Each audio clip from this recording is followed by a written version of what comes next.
Hey guys, welcome to my channel. My name's Samantha and I make videos on minimalism, personal finance and intentional living. And today I'm going to share with you a quick and fun list of everyday items that I don't own. So the first item on the list is perfume. Now I don't know if anybody else has the same issue, but I always forget to put perfume on. It's the last step in my getting ready routine and I always forget it. And I just realized that I kept getting given perfumes as gifts and I was building up quite the collection.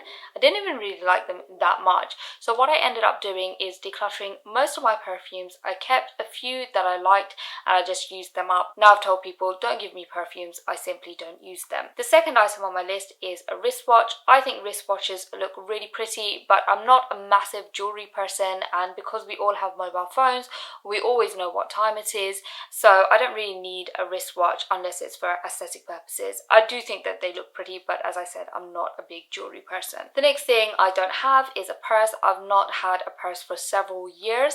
I only use cards. I never carry cash around. I find it a hassle. So for the longest time, I just used to carry my cards in a rubber band in my coat pocket, but then my husband bought me my my first kind of mobile case, wallet case, and now I have all my cards in here. The next thing I don't own are nail polishes. I never really wear nail polish. Well, I definitely don't wear it now because I have a baby and I like to keep my nails bare and trimmed.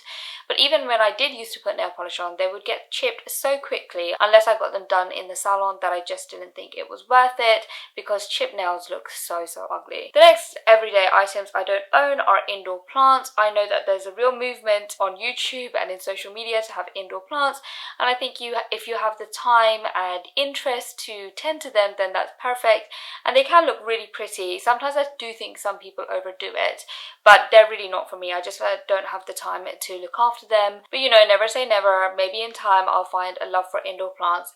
Who knows? You know, people do change and evolve when they grow older, and I reserve the right to do the same. The next thing I don't own is a belt. I've never actually seen the reason for having a belt. I mean, my clothes all kind of stay up. They're all kind of cinched in at the waist naturally, so why do you need a belt? Tell me why you need a belt.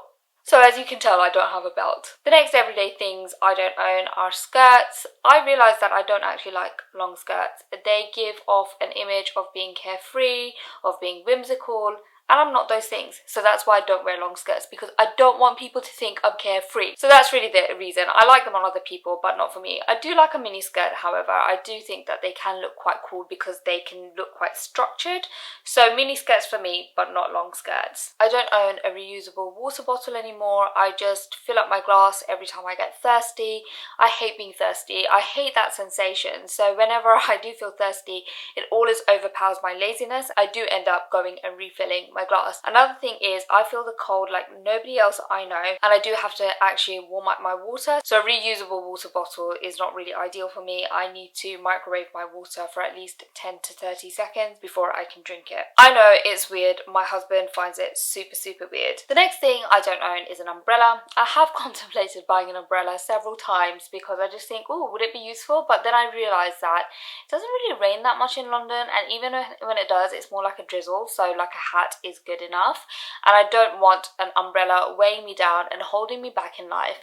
And if I really wanted an umbrella, then I could always borrow one of my sister, my husband, or my mum. The next thing I don't own is expensive skincare. I'm really dubious about the claims that expensive skincare make when you watch like adverts for them. They're always just like, oh, it reverses the signs of aging, and it's just like, how can it do that? Aging is aging. It's a very powerful force. I don't think a cream is going to be able to reverse something so basic and so much a part of our evolution. So I think it's those claims that really annoy me, and I'm like, no, I'm going to use cheap stuff.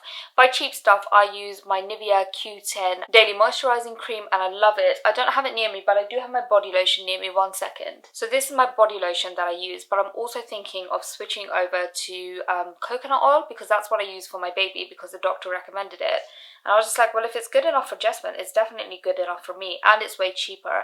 And I'm very much on money saving, money generating mode at the moment, because I have been spending so much money. If you've been following my budget videos, you know. Also, a quick disclaimer, I have very normal skin. It doesn't really cause me too many problems. So I do know that if you have different skin issues, that you might see a benefit in investing in more expensive skincare, and you might actually like it. So this is not a judgment against anyone, and all the items on this list are from my personal experience. So I'm not going to judge you if you have a wristwatch or an umbrella. I mean, we might not be able to be friends if you have an umbrella. I think that's a step too far. So the next thing I don't own is a physical calendar. Honestly, I don't see the need. My life is pretty much all online at this moment. I actually have a spreadsheet which I created the format for it several years ago, and it works out perfectly for me. I'm going to put it up on the screen. I have the month, the date, and the days, and I just input what I have on each specific date, and it's worked really, really well for me. It definitely keeps me on track, and it's really come into its own now that life's got busier after me having a baby. The next thing I don't own is a swimming costume. This is pretty simple. I can't swim, and I'm not going on holiday anytime soon. So the next thing I don't own is a landline. After some discussion with my mum, we decided to cancel the landline in my parents' home. I used to always pay for it. It's a small saving, but a saving nonetheless. We realised that after my dad unfortunately passed away that there was no real need for a landline. I actually kept it for him just in case, you know, because he was quite old school. He wasn't really great with his mobile phone, but the rest of us can use our mobile phones and stuff, so we just thought, right, we don't need the landline any longer. The next thing I don't use are shaving creams, and actually I really like shaving creams and shaving foams, but I'm too cheap to buy them because I read somewhere that you can use conditioners as shaving cream.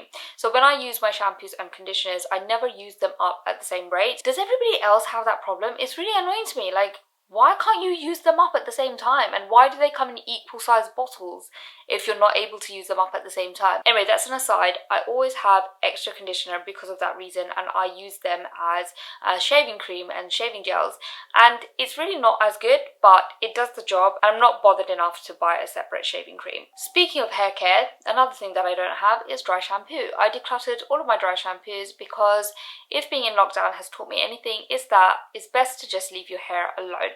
My hair, all it needs is a couple of washes, and then the rest of the time I just tie it up and I try to use as little heat on it as possible, and just any kind of excess products I just try and stay away from them. So that's why I don't use any dry shampoo. The next items I don't use are baking equipment and kitchen gadgets. I don't really see the need for something like a sandwich press, for example, because you don't use it often enough to justify it. The only person who I've actually seen use a kitchen gadget regularly is Andrew, my husband. He owns a George Foreman, and the thing is massive. It takes up so much counter space, but I can't say anything because he uses it every single week. But if you don't use like a kitchen gadget, I would just borrow it from like a family member. And finally, the last everyday item I don't own is a gym membership. Now, I think if you're not using a gym membership, you should just get rid of it. I used to have a gym membership and I absolutely loved it. I definitely think a gym membership is worth it if you go regularly. And by regularly, I mean even if you go twice a week, I think that's good enough. I would probably suggest, if you're going as little as twice a week, to try and find the cheapest gym membership possible. I know Pure Gyms, for example, I think they do memberships for only £25, which is super reasonable. You don't have to go for the expensive £70 gyms unless, as I said, you're going regularly, or if you want to go swimming and they have a swimming pool, etc, etc. It does take a while to make the gym a habit if you're not a big gym goer. If you can't find the time to go to the gym, or if you don't enjoy it, then don't have a gym membership because it will just make you feel guilty. Find an alternative form of exercise that you like. Me, for example, I no longer have the time in my schedule to actually make it to the gym, and that's why I bought myself a really expensive treadmill. I absolutely love the treadmills at the gym, so I knew that if I bought one, I'd definitely use it, and I do. I use mine pretty much every day, so that for me was really worth it. So in conclusion, I have nothing against the gym, but if you have an unused gym membership, then maybe consider getting rid of it. And with that, I come to the end of my list. This was a short, quick, fun video. Well, I found it fun anyway. I hope you guys enjoyed it. Thank you so much for watching, and I'll see you all next week. Bye!